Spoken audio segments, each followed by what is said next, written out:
Remove the pet bowl parts from inside the cabinet. Place the stainless steel pet bowl inside the pet bowl base. Insert the pet bowl spout into the hole at the back of the pet bowl base. Connect the pet bowl inlet tube onto the pet bowl water inlet on the lower back left side of the water cooler by pressing the push connect fitting until it's secure.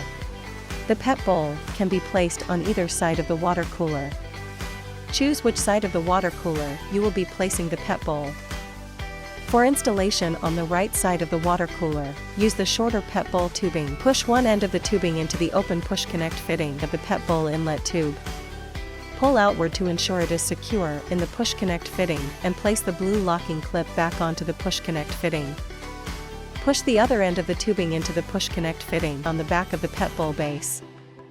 Touch the left side of the pet bowl base to the right side panel of the water cooler to magnetically connect them to each other. For installation on the left side of the water cooler, use the longer pet bowl tubing.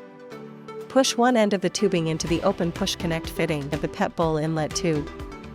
Pull outward to ensure it is secure in the push connect fitting and place the blue locking clip back onto the push connect fitting.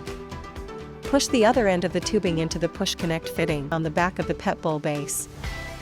Touch the right side of the pet bowl base to the left side panel of the water cooler to magnetically connect them to each other.